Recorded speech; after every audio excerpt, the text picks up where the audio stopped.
Y bueno, hoy te voy a hablar acerca de la herencia más importante. Vamos a ver de qué nos habla este pasaje del primer libro de Reyes, ahí en el capítulo 2. ¿Qué es lo más valioso que una persona puede dejar? Y aquí los papás van a pensar en algo que le pueden dejar a sus hijos. Cuando una persona sabe que sus días están llegando a su fin. Es triste pensar esto, ¿no? De que alguien a lo mejor ya está en sus últimos días. Pero ¿quién sabe cuáles son sus últimos días? Al menos de que tengas una enfermedad terminal y te digan, te quedan un mes de vida, solamente en esos casos ya como que más o menos, y aún así no es una cantidad exacta, ¿verdad? Es un pronóstico. Sin embargo, nosotros, nadie de los que estamos aquí puede decir, yo voy a vivir hasta los 83 años. No lo sabemos. No lo sabemos.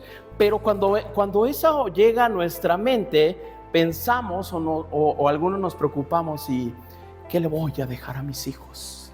¿No? Pensamos en un patrimonio, ¿verdad? ¿Y qué es eso? Pues son cosas materiales. Es una seguridad de que no les falte nada. Podemos pensar en eso. Cualquier cosa que se diga de lo que uno quiere dejar, tiene un peso especial para cada uno. Y es en esos momentos que muchas veces, no importan tanto los bienes, las posiciones o los logros, sino que aquello que permanezca en la vida de tus seres queridos cuando tú ya no estés. Aquello que tú has enseñado o que quisieras que ellos practiquen y vivan cuando tú ya no estés. Entonces, muchos padres se preocupan por dejarles casas y gracias a Dios por los que tuvieron esas herencias, ¿verdad? Casas, tierras, negocios, dinero. Sin embargo, la realidad demuestra que una gran herencia material puede perderse en pocos años. Si no se administra bien, por mucho dinero que te hayan dejado, se termina. No es eterno. Entonces, una herencia espiritual puede transformar generaciones enteras. Lo que tú siembres, lo que tú digas a tus hijos. Gloria a Dios, y Dios nos permita conocer a nuestros nietos, ¿no? Gloria a Dios. Ya queremos cargar nietos. Pero los bisnietos y las generaciones que vienen, qué alegría saber que puedan tener un sustento sólido sobre el cual fincar sus propias vidas.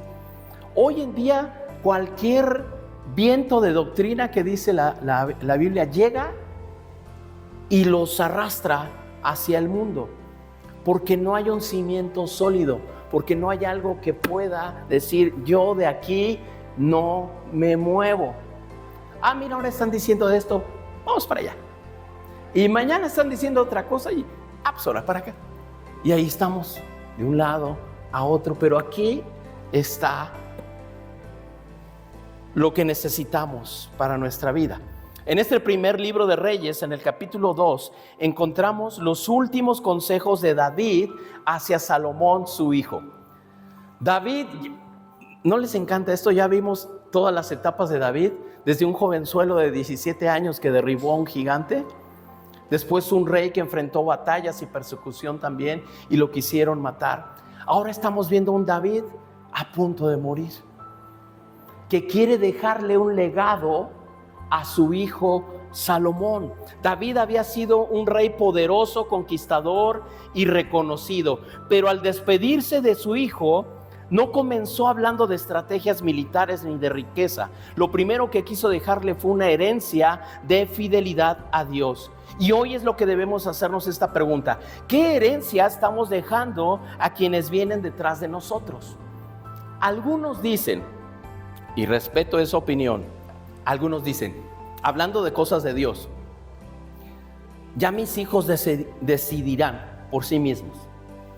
Ok, en cierta parte eso es verdad, porque el acercarse a Dios no es de que eres de mi familia y tú también, no. debe de ser una decisión personal. El acercarse a Dios es algo totalmente personal. El que tus hijos te acompañen no significa que ellos tengan el mismo amor y pasión por Dios que tú. Ellos tienen que aprender, tienen que relacionarse con Dios también, tienen que darle a Dios su lugar. Eso lo tienen que hacer, entonces sí tienen que decidir.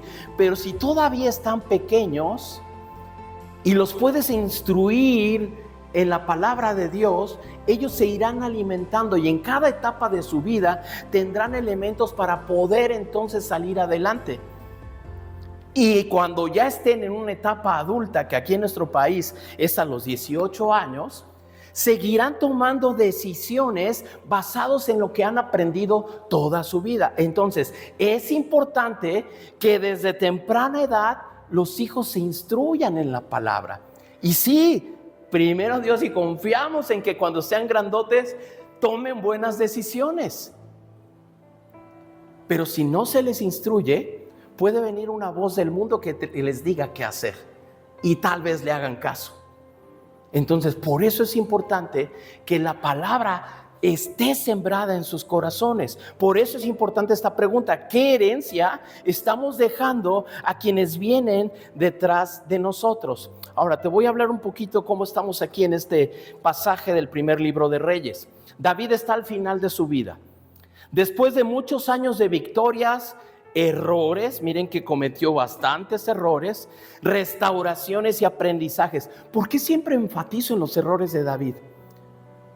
Porque aún con esos errores, Dios lo llama que era un varón conforme al corazón de Dios. Entonces, que nadie te diga nada por tus errores, porque Dios ve tu corazón. Ahora, él se arrepintió. Esa es la gran diferencia con Saúl, porque a Saúl también se le advirtieron cosas. Él llegó a ser rey, pero hizo cosas que no estaban de acuerdo al plan de Dios. Entonces, llega el momento en la vida de David de que va a entregar su reino a Salomón. En este capítulo vamos a encontrar cosas importantes. Las últimas instrucciones de David a su hijo. La consolidación del reino por parte de Salomón, quien comienza a ejercer justicia eliminando las amenazas que podían destruir el reino recién establecido. ¿Se acuerdan que también pasó con el rey David?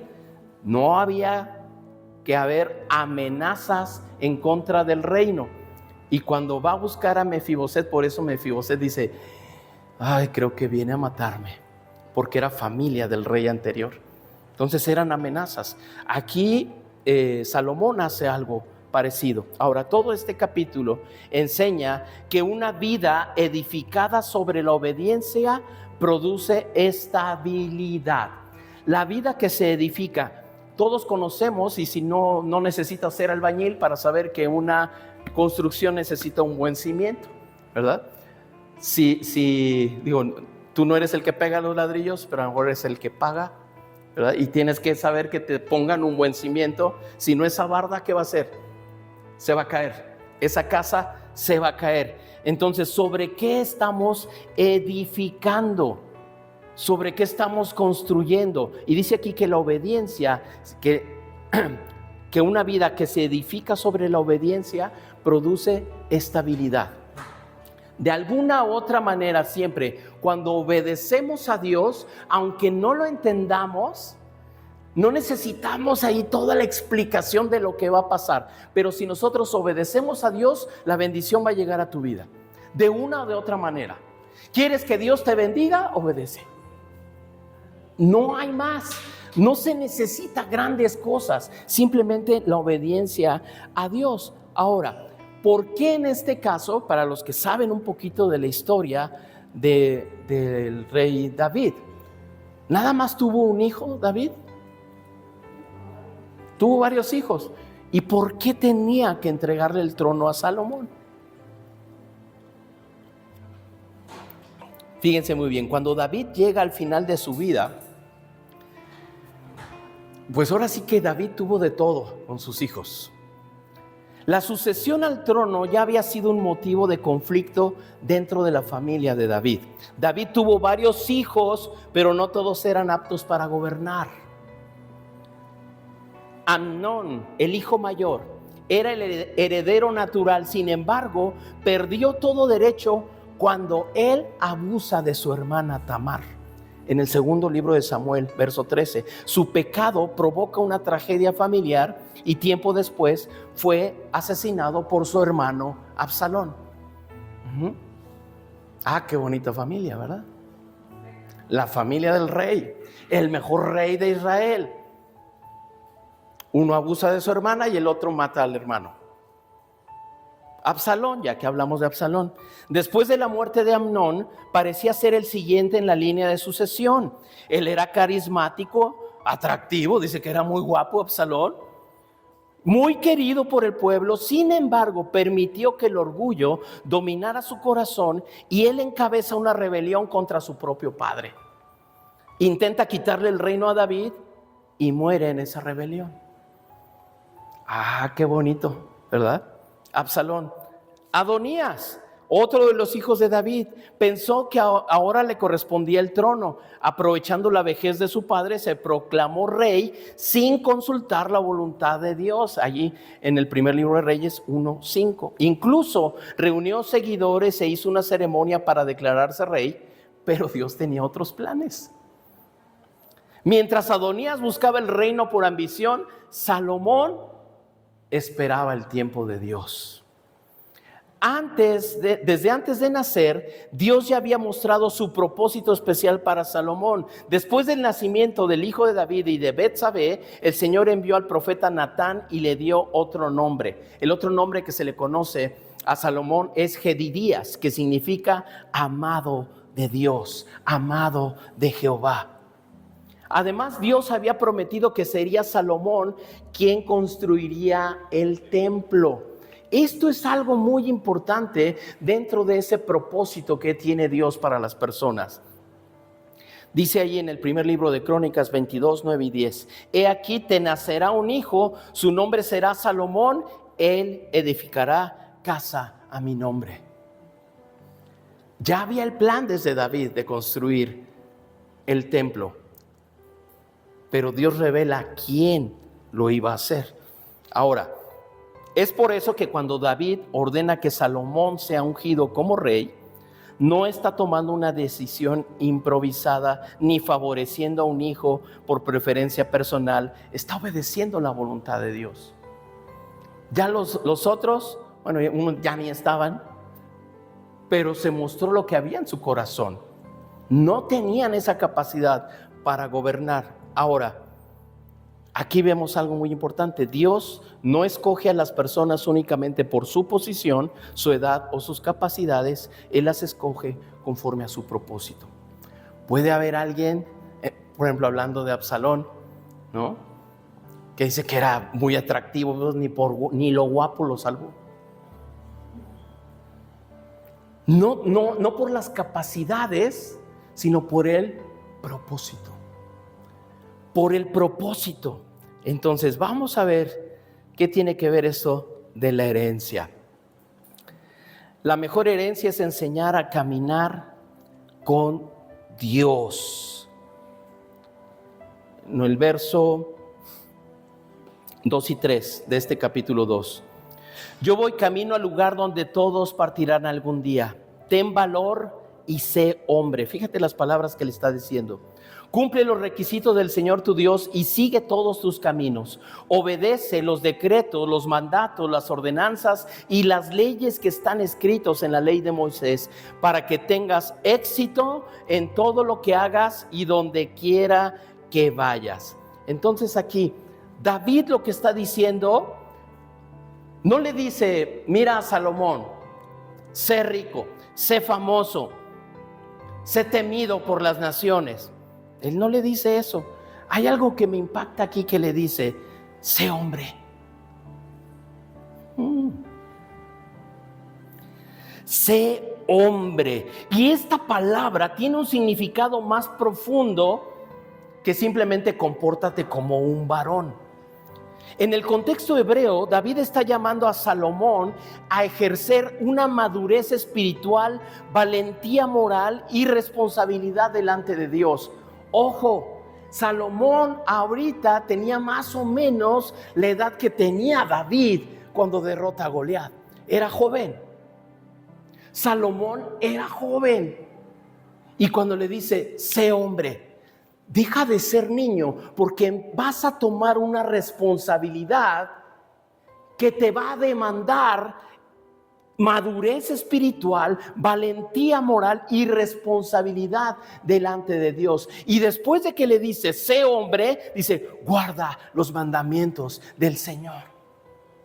Esa es la responsabilidad que Él está haciendo florecer en la vida de su hijo. David entiende algo que muchos olvidan. El éxito sin Dios es un fracaso disfrazado. Muchas personas van a decir, mira, yo he prosperado, yo he ascendido, yo he hecho esto. Sin Dios, eso es momentáneo. Eso es nada más pura pantalla, pura ilusión. La verdadera prosperidad comienza en la obediencia a Dios. Allí es donde inicia. Dice Deuteronomio 6 al 7. Debes comprometerte con todo tu ser a cumplir cada uno de estos mandatos que hoy te entrego. Repíteselos a tus hijos una y otra vez. Habla de ellos en tus conversaciones, cuando estés en tu casa, cuando vayas por el camino, cuando te acuestes y cuando te levantes. Debemos comprometernos como padres. Créeme, aunque tengan la mejor intención, solos no lo van a hacer. No lo van a hacer. Pero si los dejamos solos, no creas que van a tomar las mejores decisiones. Por eso dice, todo el tiempo, diles y repite todo lo que está aquí, lo que Dios te ha enseñado y te ha hecho cambiar a ti, enséñaselos. Compárteles. Diles que aquí está la respuesta a todas sus necesidades.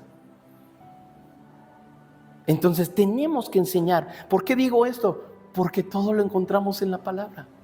Hasta el tema que menos te imaginas, Dios te va a enseñar. Dios nos enseña. Entonces la fe nunca fue diseñada para quedarse solamente en una generación.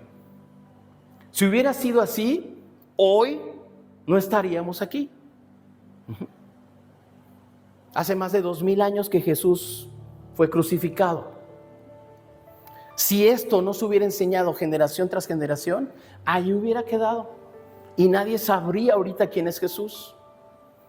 Tan importante es que el pueblo judío, ¿cómo enseña a sus hijos?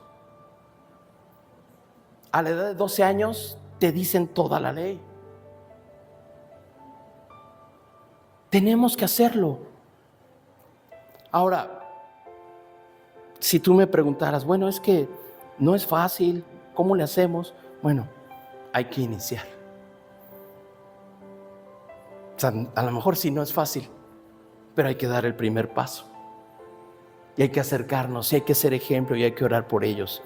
Nuestra mayor responsabilidad no solamente es alimentar a nuestra familia, sino conducirla hacia Cristo. Los hijos pueden olvidar o se pueden gastar el dinero que les dejemos de herencia. Y ya se acabó. Pero la enseñanza de la palabra, esa permanece para siempre. Jamás van a olvidar ese ejemplo espiritual que les podemos dar. La mejor herencia es enseñarles a amar a Dios. Y eso va a hacer que ellos enseñen también a sus hijos y sus hijos a sus hijos, y así de generación a generación. Y sigamos conservando el mensaje del Evangelio, porque eso se necesita hacer. Basta con una generación perezosa que diga, ay, no, y ahí quedó. Yo no sé cuántos de tu familia, de tu familia, es la primera generación que conoce de la palabra. Hay familias que nunca llegan al conocimiento de Dios o no se acercan de la manera que debemos, ¿verdad? La obediencia, entonces, el siguiente punto, trae estabilidad y dirección. La obediencia va a traer estabilidad y dirección. Dice ahí el verso 2 y 3, Cumple los requisitos del Señor tu Dios y sigue todos sus caminos. Obedece los decretos, los mandatos, las ordenanzas y las leyes que están escritos en la ley de Moisés, para que tengas éxito en todo lo que hagas y donde quiera que vayas. David no está enseñando una fórmula de prosperidad económica. Ojo, en muchos lugares, y van a escuchar porque son conocidos, ¿verdad?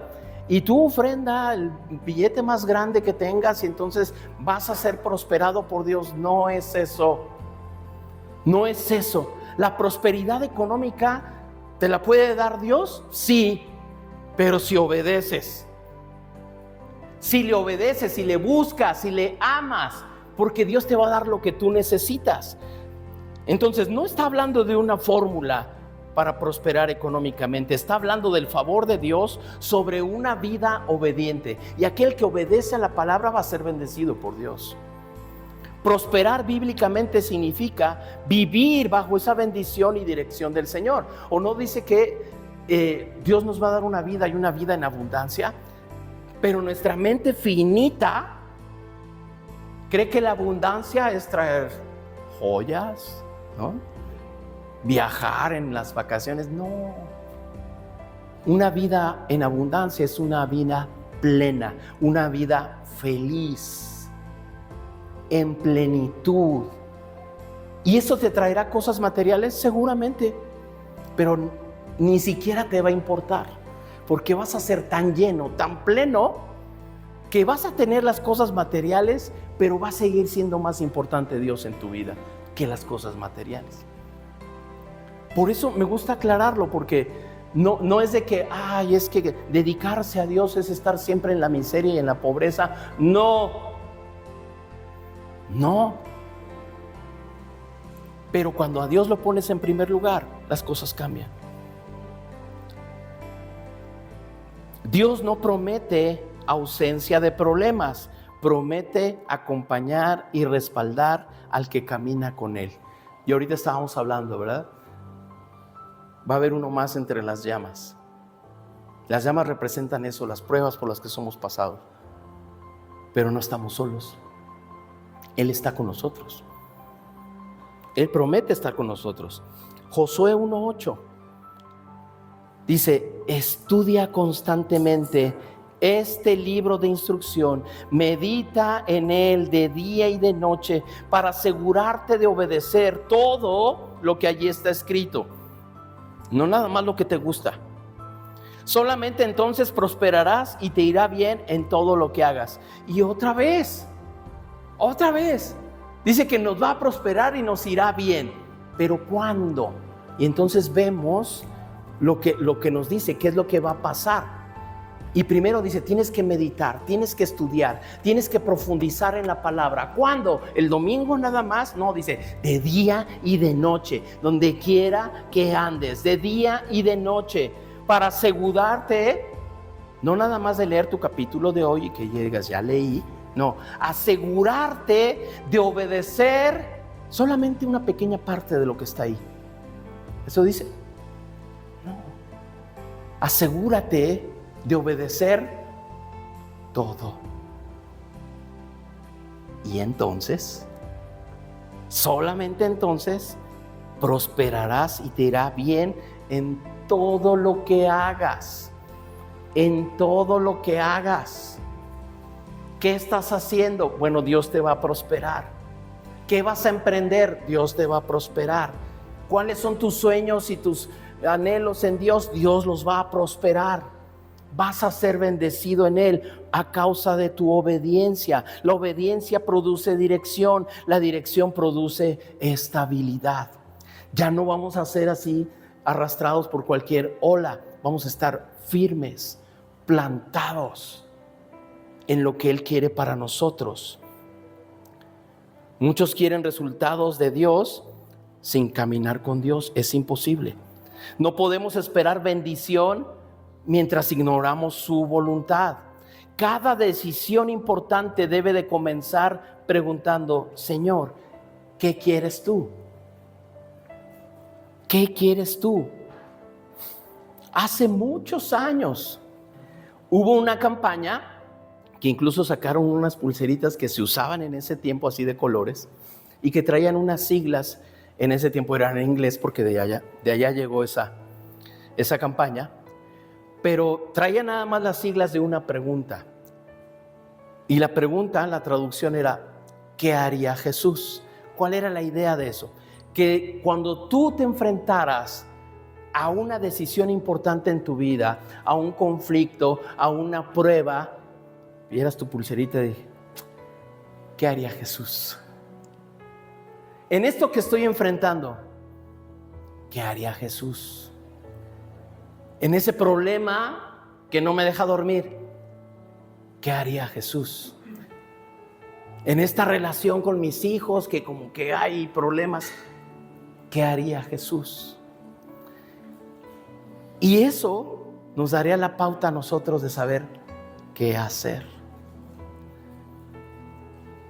Porque Jesús, Él respondió, sí tenía su naturaleza divina, obvio, pero no era un 50-50. No era 50% Dios y 50% humano, no. Era 100% Dios y 100% humano. Y al ser 100% humano, Él padeció los mismos problemas de nosotros. Él se angustiaba también, sufrió también, lloró también. Y mira que le dolieron los latigazos que le dieron también como hombre. Entonces, Él nos da el ejemplo y por eso el pensar ¿qué haría Jesús? Es decir, no es para que digas, es que era Jesús, Él sí podía. No, porque como hombre también nos dio el ejemplo. Y dice su palabra que Él no nos va a probar más de lo que realmente podamos resistir, pero juntamente con la tentación nos da la salida. No te dice, mira, pues sí, a ver si averiguas qué haría yo. No, te da la solución. Te da la solución. Entonces, por eso es importante meditar en su palabra. Las decisiones de hoy afectan el mañana. David también habló sobre Joab, Simei y otros personajes. Dice, parecen instrucciones políticas, pero en realidad muestra que las acciones tienen consecuencias. Allí en el verso 5 de este capítulo 2, dice, además, tú ya sabes lo que me hizo Joab, hijo de Sarvia, cuando mató a mis 2 comandantes del ejército, a Abner, hijo de Ner, y a Amasa, hijo de Jeter. Él fingió que fue un acto de guerra, pero estábamos en tiempo de paz, con lo cual manchó con sangre inocente su cinto y sus sandalias. En esta parte, David no actúa por venganza. Él estaba dejando a un nuevo rey, un reino limpio de amenazas permanentes. Joab había derramado sangre inocente. Simei había mostrado un corazón rebelde. Entonces, las decisiones del pasado seguían produciendo consecuencias. Hay consecuencias que como que nos persiguen, ¿no? ¿Dios nos perdona de nuestro pasado, sí o no? Por supuesto que sí, nos perdona. Pero hay algunas acciones que cometimos que tienen una consecuencia. Y esa consecuencia, ahí está. Aunque Dios nos haya perdonado. ¿Cuál es entonces la diferencia? Poder asegurarnos que esas consecuencias no siguen siendo estorbo o nos estén contaminando en nuestro propósito de seguir a Dios. Las decisiones del pasado producen consecuencias. Y dice Gálatas 6:7, no se dejen engañar, nadie puede burlarse de la justicia de Dios, siempre se cosecha lo que se siembra. Es una ley. Es una ley. ¿Qué significa eso? Si tú vas a sembrar un frijol, no esperes cosechar mangos. La semilla que fue, un frijol. ¿Qué va a salir? Una planta de frijol. ¿Qué vas a cosechar? Frijoles. Es una ley. Entonces, todo lo que sembremos, eso vamos a cosechar. Todo lo que sembremos. ¿Por qué entonces viene esta prosperidad? Mira, no me quiero desviar del tema, pero es algo muy importante aquí en lo de la siembra y la cosecha. Si tú siembras odio, ¿qué vas a cosechar? Si tú siembras en el reino, nosotros cuando ofrendamos y damos para la obra, ¿sí? Pues no lo hacemos nada más con buenas intenciones o bendiciones. No. Pues de nuestro trabajo, de nuestro recurso, aportamos, ¿verdad? Estamos sembrando en el reino. ¿Qué vamos a cosechar? Bendiciones del reino. Bendiciones del reino. Si nosotros sembramos amor en nuestros hijos, vamos a cosechar amor de nuestros hijos. Lo que siembres, vas a cosechar. Entonces, ¿Dios perdona al que se arrepiente? Sí, pero las consecuencias permanecen como una enseñanza constante. Ahí está, nos recuerda eso. Cada decisión deja una semilla. Toda semilla produce una cosecha. Por eso debemos pensar antes de actuar. Lo que hoy parece pequeño puede definir el futuro de toda tu familia. Lo que hoy no le das importancia, esto no pasa nada, puede desencadenar una serie de consecuencias que traigan un mal a nuestra familia. Siguiente, la misericordia también forma parte de nuestra herencia. David no solamente habló de justicia, también recordó la bondad recibida. Dice aquí en el verso 7, sé bondadoso. Recuerda, todo esto se lo está diciendo David a Salomón, que va a entrar en el reino. Sé misericordioso, sé bondadoso con los hijos de Barzalai, de Galaad. Haz que sean invitados permanentes en tu mesa, porque ellos me cuidaron cuando yo huía de tu hermano Absalón. David quiere que su hijo siga esos pasos de misericordia, de benevolencia hacia los demás. David le había perdonado la vida a Mefiboset, lo que vimos hace poco. Eso es un acto de misericordia y eso le trajo bendición al reino de David.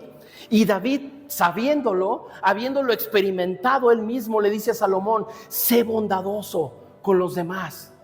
Mira, estas personas me cuidaron cuando tu hermano Absalón me quería matar. Sé bondadoso con ellos. Entonces, él no olvida a los que le ayudaron. Los hombres de Dios no solamente recuerdan las heridas, también recuerdan la fidelidad de quienes estuvieron a su lado. La gratitud es una marca de un corazón transformado. Cuando somos agradecidos delante de Dios es porque Dios ya ha hecho algo en nosotros. Hebreos 6:10 dice, pues Dios no es injusto, no olvidará con cuánto esfuerzo han trabajado para Él y cómo han demostrado su amor por Él, sirviendo a otros creyentes como todavía lo hacen. Si Dios no olvida el bien que hacemos, nosotros tampoco debemos de olvidar a quienes fueron instrumentos de bendición. Hay gente que ha sido bendición para tu vida y tal vez no estén aquí o no vivan aquí, pero en algún momento te bendijeron, fueron útiles a tu vida. No los olvides, porque el corazón agradecido de parte de Dios va a regresar también esa bendición. Y qué bien se siente. Visité a unas personas en nuestra congregación de allá de la Ciudad de México y tenía años, pero años de no ver a algunas personas. Y una persona se me acercó y me dijo, nunca te di las gracias. Yo dije, ¿de qué? ¿No? Tú oraste por mí en tal fecha y me dijiste esto. Y créanme, hermano, yo ni siquiera me acordaba que había hecho eso. ¿Verdad? Pero sentí algo, padre, que no sé, eso de que tendrá más de 15 años tal vez o más. Y nunca había tenido la oportunidad de agradecerme. Ese es un corazón agradecido. Si tú tienes que decirle algo a alguien, díselo. Es importante vivir con un corazón agradecido y esa gratitud honra a Dios. Un reino firme necesita eliminar aquello que amenaza su estabilidad. Después de la muerte de David, Salomón comenzó a consolidar su reino. Adonías intentó nuevamente acercarse al trono usando a Betsabé. Parecía una petición inocente, pero escondía una ambición política. Fíjate lo que dice en el verso 24. El Señor me ha confirmado y me ha puesto en el trono de David, mi padre. Él ha establecido mi dinastía tal como lo prometió. Por lo tanto, tan cierto como el que el Señor vive, Adonías morirá hoy mismo. Salomón entendió que no podía gobernar mientras permitía que la rebelión permaneciera viva. Y a veces no entendemos muy fácil esto, ¿verdad? Cuando vemos en el Antiguo Testamento, por ahí algunos decían que no les gusta leer luego el Antiguo Testamento porque hay mucha matanza y cosas así. Pero Dios está forjando el corazón de su pueblo. Porque eso no se queda ahí, tenemos que filtrar siempre todo el mensaje completo, por eso tenemos la palabra completa. Y en Cristo ahora tenemos gracia. Pero en ese tiempo se ejercía nada más la justicia de la ley. Y el eliminar a los adversarios y todo era algo justo. ¿Verdad? Algo justo. Entonces aquí Salomón entiende eso. Espiritualmente ocurre lo mismo. No podemos avanzar mientras alimentamos aquello que constantemente intenta quitarnos del señorío de Cristo. Hebreos 12:1 dice: por lo tanto, ya que estamos rodeados por una enorme multitud de testigos de la vida de fe, quitémonos todo peso que nos impida correr, especialmente el pecado que tan fácilmente nos hace tropezar, y corramos con perseverancia la carrera que Dios nos ha puesto por delante. Y aquí siempre hablar de despojarnos es una acción, lo tienes que hacer tú, no lo puede hacer el pastor, no lo va a hacer alguien más, lo tienes que hacer tú. Hay cosas que no pueden negociarse. Lo que amenaza nuestra comunión con Dios debe de ser quitado. Si eso que tú piensas, si eso que tú haces te va a alejar de la comunión con Dios, debe de quitarse de tu vida. Quizás Dios te esté mostrando hábitos, relaciones o actitudes que se deben cortar, que se deben quitar. La paz del reino depende de eliminar aquello que alimenta la rebelión.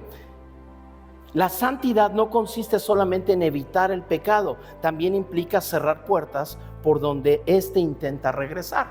Porque si ya lo hizo una vez, va a regresar y otra vez hasta hacerte caer. Cuando Dios gobierna hay firmeza. Vamos hacia el final. Empezamos el capítulo con una declaración poderosa. Dice allí también en el 2:46: entonces, por orden del rey, Benaía, hijo de Joiada, llevó a Simei afuera y lo mató. De ese modo el reino quedó afianzado en las manos de Salomón. Lo que decíamos que Salomón había entendido. Había adversarios, había personas que todavía eran una amenaza. Y después de que hizo eso, dice que el reino quedó afianzado. No fue la espada, no fue la política, no fue la inteligencia. El reino quedó firme porque se estableció el orden. Cuando Dios ocupa el lugar correcto, todo comienza a encontrar estabilidad. Al terminar el capítulo ya no quedaban opositores importantes. Adonías ya había muerto, Joab había sido juzgado, Abiatar había sido destruido y Simei había sido ejecutado. Ya no existía ninguna figura de influencia que quisiera disputar el trono, y por eso concluye aquí: y el reino fue confirmado. Esto no nada más fue la muerte de Simei por sí sola, fue la culminación. Esto representa la culminación de un proceso de justicia mediante el cual Salomón eliminó todas las amenazas que podían desestabilizar el gobierno que Dios ya había establecido.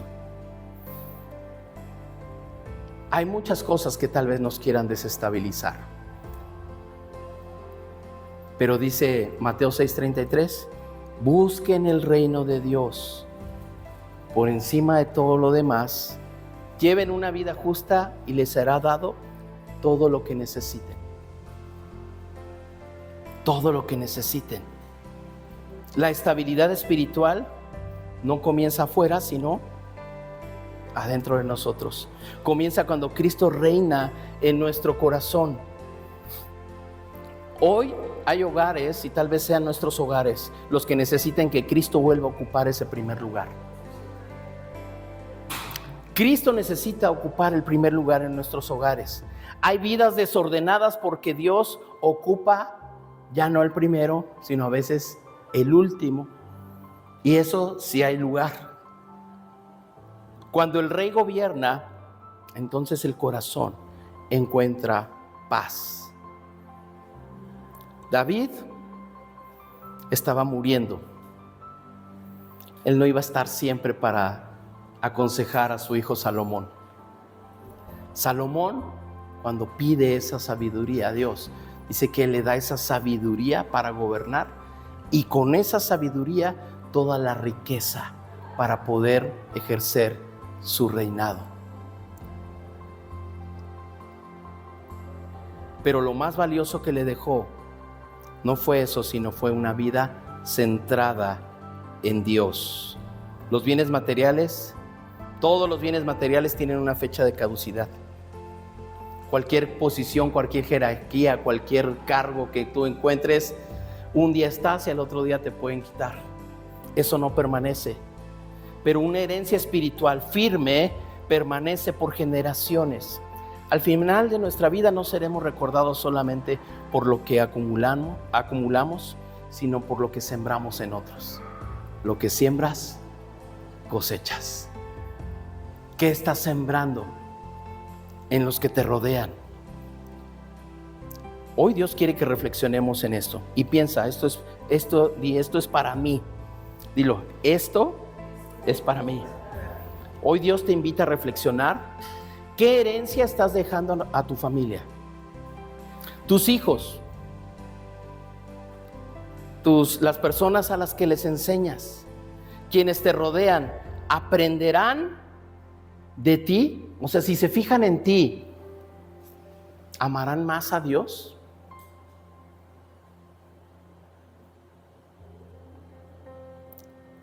¡Qué silencio!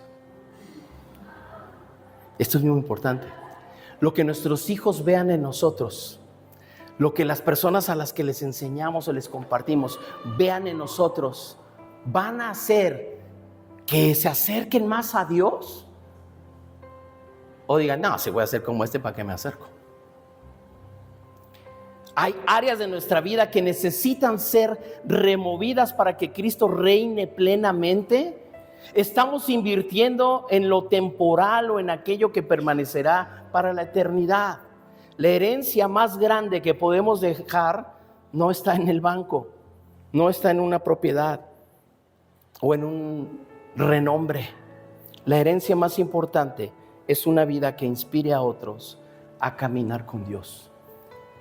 Y yo espero, no es nada más la frase bonita del cierre de una predicación, sino que realmente esto siembre en nuestras mentes. Estoy yo esforzándome por dejar una herencia que inspire a otros a caminar con Dios, porque si no lo hemos hecho, ya vamos tarde. Tenemos que empezar ya.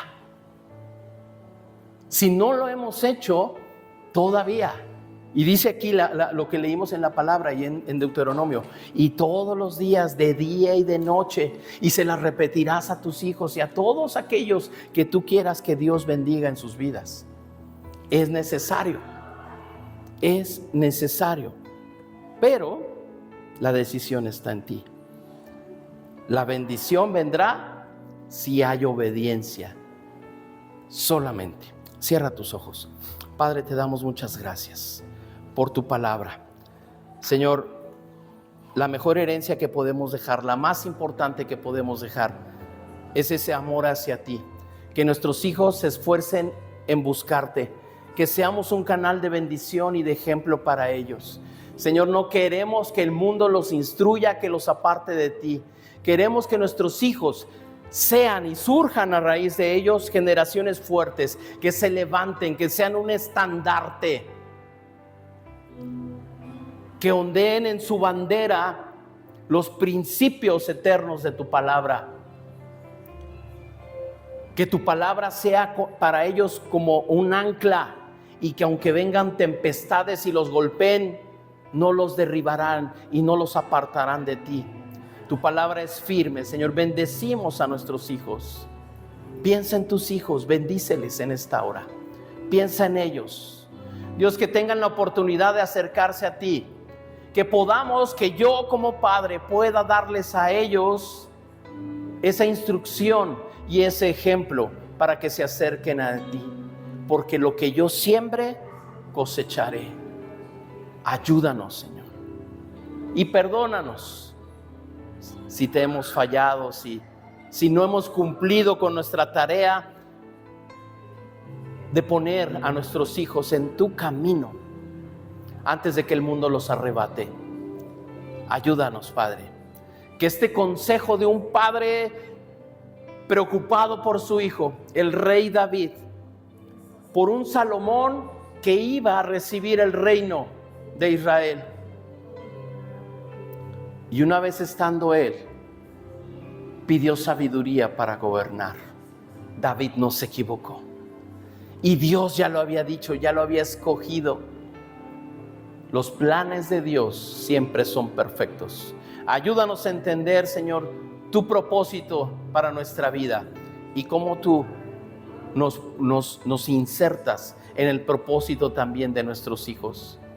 Para eso estamos, para bendecirlos, para impulsarlos. Gracias, Dios. Gracias, Señor. Te bendecimos en el nombre de Jesús. Amén. Amén.